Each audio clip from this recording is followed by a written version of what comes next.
विद्यार्थियों, आज हम व्यष्टि अर्थशास्त्र की दूसरी इकाई उपभोक्ता के व्यवहार के सिद्धांत और कुल अगर पूरा ब्लूप्रिंट देखें जो 10 इकाइयों में तो उसकी 7वीं इकाई उपभोक्ता के व्यवहार के सिद्धांत अध्याय 2 इसका अध्ययन करने जा रहे हैं। इसके अंदर जो ब्लूप्रिंट की बात करते हैं तो वस्तुनिष्ठ प्रश्न आएंगे 2, अति लघु आएंगे 2, लघुतरात्मक 2 और एक निबंधात्मक प्रश्न आएगा। कुल 7 प्रश्न आएंगे जो 12 नंबर के होंगे। इससे पहले वाले चैप्टर में हमने पढ़ा था 2.4 मांग, डिमांड क्या है, और फिर उसी में ही 2.5 में पढ़ा था बाजार मांग क्या होती है, मार्केट डिमांड क्या होती है। और आज हम पढ़ेंगे 2.6 मांग की लोच, इलास्टिसिटी ऑफ डिमांड। मैं कहना चाहूँगा कि अपने को ये बहुत अच्छा इंपॉर्टेंट चैप्टर है और सब सर्वाधिक नंबर वाला है। मांग के नियम और मांग की लोच में क्या डिफरेंस है। हमने मांग का नियम पढ़ लिया तो मांग की लोच पढ़ने की जरूरत कहाँ होती है। तो मैं बताना चाहूँगा कि मांग का नियम ये बतलाता है कि वस्तु की मांगी जाने वाली मात्रा और उसकी कीमत में प्रतिलोम संबंध होता है। ये सिर्फ संबंध की बात बताता है, जबकि मांग की लोच उस वस्तु की कीमत के परिवर्तन होने पर वस्तु की मांगे जाने वाली मात्रा का प्रतिक्रियात्मक माप बतलाता है। तो देखिए, मांग की लोच ये बताती है कि कीमत में परिवर्तन होने पर मांग की मात्रा में कितना परिवर्तन होता है, अर्थात मांग की लोच मांग की कीमत के प्रति संवेदनशीलता की अभिव्यक्ति को बताता है। कहने का मतलब है मांग का नियम केवल दिशा बताता है और ये उसका प्रतिक्रियात्मक माप भी बताती है। तो ये इसमें डिफरेंस है। मांग की कीमत लोच को परिभाषित कीजिए। मोटा मोटी जब मांग की लोच की बात आती है तो कुछ लोग मांग की कीमत लोच से ही समझ लेते हैं, जबकि इसके अलग अलग श्रेणियां हैं। मांग की कीमत लोच, श्रीमती रॉबिन्सन के अनुसार किसी कीमत पर मांग की कीमत लोच कीमत में थोड़े परिवर्तन के प्रत्युत्तर में क्रय की गई मात्रा के आनुपातिक परिवर्तन को कीमत के आनुपातिक परिवर्तन से भाग देने पर प्राप्त होती है। सीधी सीधी जैसा इसका फॉर्मूला है वैसे इन्होंने परिभाषा लिखी है। मांग की कीमत लोच बताती है कि कीमत में परिवर्तन होने पर मांग की मात्रा में कितना परिवर्तन होता है, अर्थात मांग की कीमत के प्रति संवेदनशीलता को ये अभिव्यक्त करती है। चूंकि मांग और कीमत के परिवर्तन एक दूसरे के विपरीत दिशा में होते हैं, अतः मांग की लोच ऋणात्मक होती है, इंपॉर्टेंट, नेगेटिव होती है। इसके आगे माइनस का चिन्ह होता है। कीमतों में परिवर्तन के फलस्वरूप मांग में होने वाले परिवर्तन की प्रतिक्रियाशीलता मांग की कीमत लोच कहलाती है और ये ऋणात्मक होती है, क्योंकि वस्तु की कीमत और उसकी मांगे जाने वाली मात्रा में जो संबंध होता है वो प्रतिलोम होता है। तो ये बहुत अच्छी बात इन्होंने सीधी सादी परिभाषा है कि मांग की कीमत, किसी कीमत पर मांग की कीमत लोच कीमत में थोड़े परिवर्तन के प्रत्युत्तर में क्रय की गई मात्रा के आनुपातिक परिवर्तन को कीमत के आनुपातिक परिवर्तन से भाग देने पर प्राप्त होती है। मांग की कीमत लोच, प्राइस इलास्टिसिटी ऑफ डिमांड, इसको ईपी भी लिखते हैं, प्राइस इलास्टिसिटी ऑफ डिमांड। अन्य बातें स्थिर रहने पर वस्तु की कीमत में प्रतिशत परिवर्तन होने पर वस्तु की मांग में होने वाले प्रतिशत परिवर्तन के अनुक्रियात्मक माप को मांग की कीमत लोच कहता है। बहुत अच्छी सीधी ये इसका यही परिभाषा, ये इसका फॉर्मूला।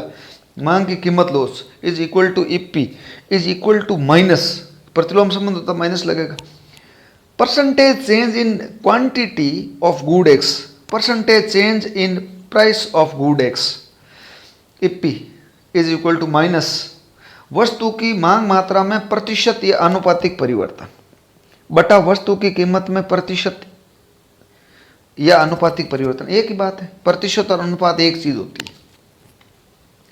ईपी, अब इसको प्रतिशत परिवर्तन ऐसे लिखते हैं, delta Q upon Q zero, यानी इसका क्यू नोट भी बोल सकते हैं, प्रारंभिक मात्रा और उसमें जो मात्रा में परिवर्तन, इसको 100 से गुणा कर लेते हैं, बटा delta P upon P note या पी जीरो, यानी प्रारंभिक कीमत इंटू 100।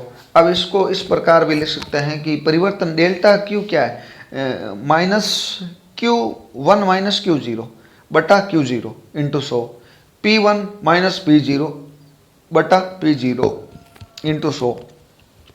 अब 100 से 100 कट गया तो पीछे ये आपके Q1 upon Q0, Q1 minus Q0 upon Q0 और बटा P1 minus P0 upon P0। तो ये आपके इस प्रकार है EP। अब इसको सरलीकृत किया, यानी ऊपर वाली जो है बट्टा है उसमें नीचे वाले का भाग है, तो भाग का चिन्ह गुणा में परिवर्तित हो जाता है। तो ये आपके इस प्रकार Q1 माइनस Q0 बटा P1 minus P0 into P0 बटा Q0, तो ये स्थिति आ जाती है।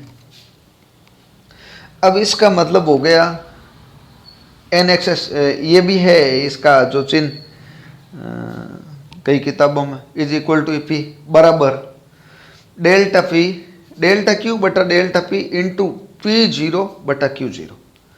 तो ये आपको ध्यान रखना है, पहले में डेल्टा Q ऊपर है तो उधर P0 ऊपर होगा, इसमें डेल्टा P नीचे है हर में है तो ये इसका Q0 होगा। यहाँ किसी मांग वक्र पर प्रारंभिक कीमत P0 पर मांग मात्रा Q0 है तथा वर्तमान कीमत P1 पर मांग मात्रा Q1 है। यदि कीमत P0 से बदलकर P1 हो जाती है तो कीमत में प्रतिशत परिवर्तन P1 माइनस P0 बटा P0 इंटू 100 होगा तथा मांग मात्रा में प्रतिशत परिवर्तन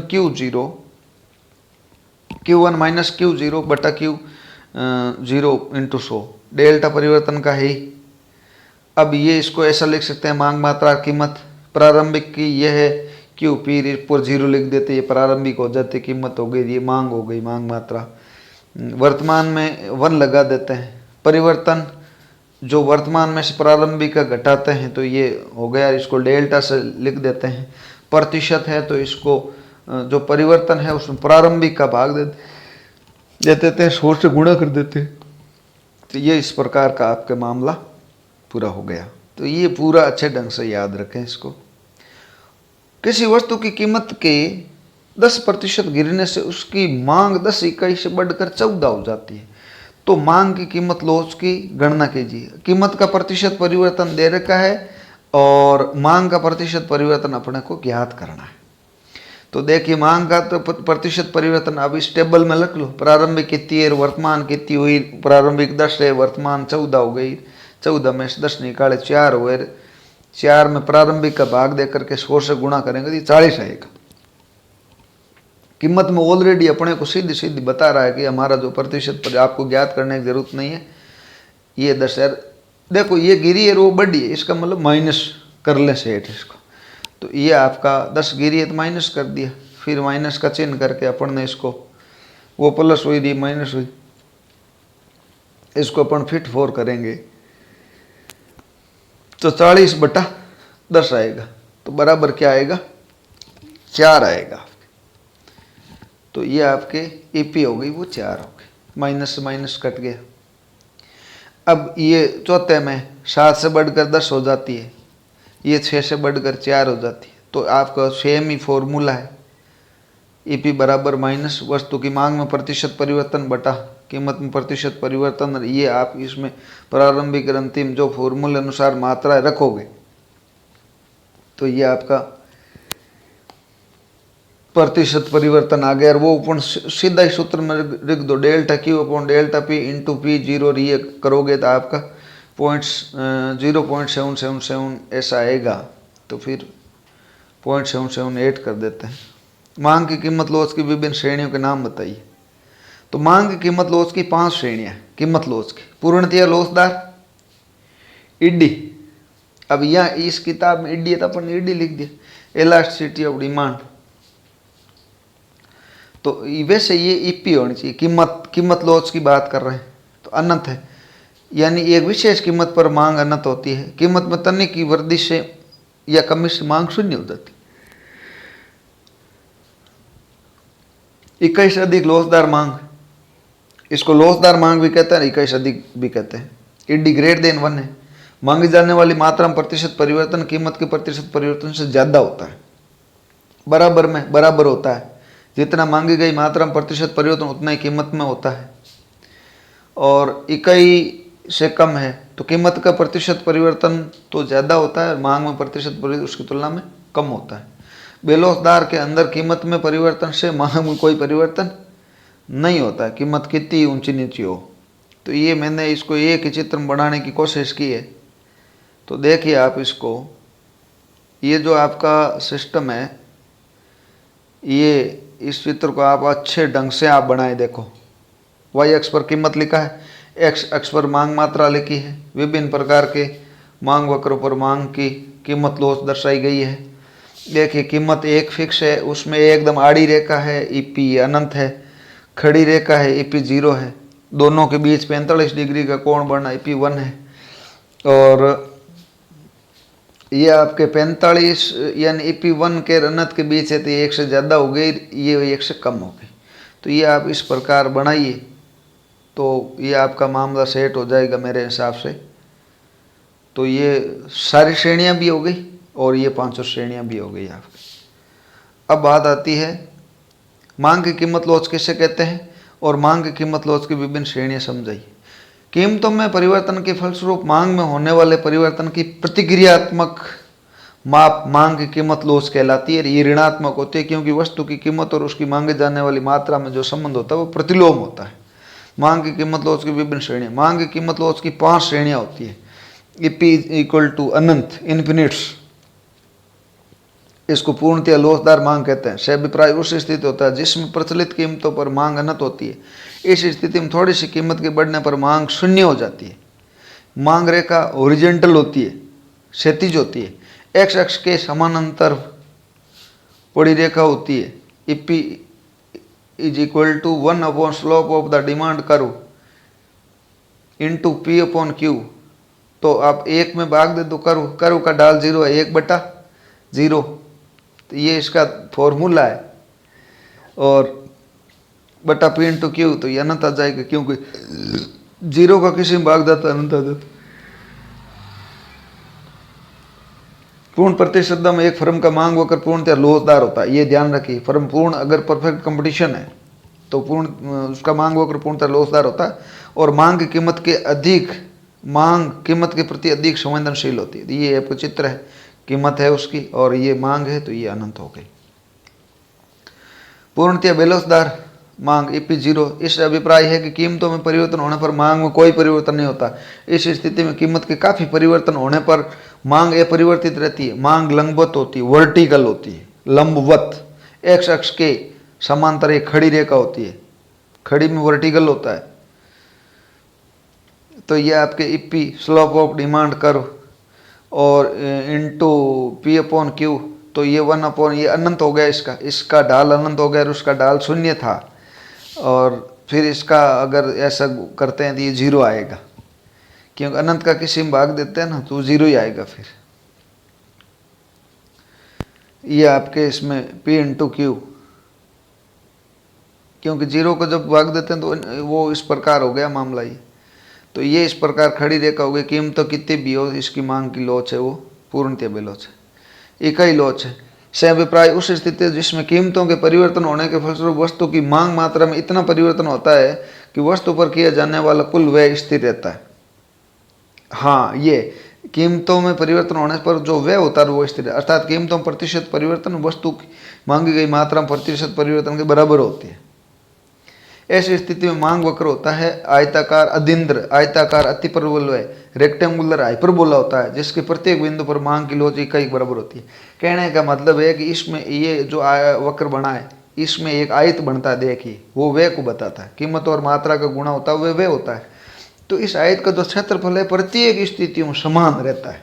तो ये आयताकार अतिपरवलय बोलते हैं, इसको आयताकार अदिंद्र बोलते हैं, रेक्टेंगुलर हाइपरबोला बोलते हैं। देखिए यानी कीमत को मात्रा से गुणा किया हुआ है दोनों चित्रों में, एक मेरा हाथ से बनाया उसमें भी है, तो वह स्थिर रहता है यानी का क्षेत्रफल बराबर रहता है।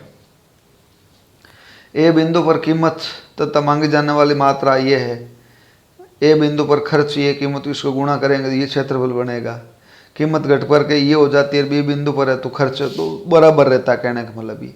तो इस बिंदु पर मांग की जो लोच होती है वो इकाई के बराबर होती है। इकाई से अधिक लोच, उस स्थिति से अधिक लोचदार। इफ ग्रेटर देन 1, जिसमें कीमतों में परिवर्तन होने के फलस्वरूप वस्तुओं की मांग में इतना परिवर्तन होता है कि कीमत कम होने पर वस्तु पर किया जाने वाला व्यय बढ़ जाता है और कीमत बढ़ने पर व्यय घट जाता है। स्पीड ज़्यादा व्यय, मतलब कीमत, वस्तु की कीमतें अगर कम हुई है तो उसका व्यय बढ़ जाएगा, मतलब ज़्यादा खरीदेंगे लोग, और कीमत बढ़ेगी तो एकदम ही लोग कम करेंगे। इसका मतलब कीमत में प्रतिशत परिवर्तन कम होता है और मांगी गई मात्रा में प्रतिशत परिवर्तन ज़्यादा होता है। जब वस्तु की मांगी गई मात्रा में प्रतिशत परिवर्तन अनुपाती परिवर्तन कीमत में प्रतिशत परिवर्तन से अधिक होता है तो उस स्थिति में मांग की लोच 1 से अधिक होती है। सामान्यतः विलासिता वस्तुओं की मांग लोचदार होती है, विलासिता वस्तुओं में।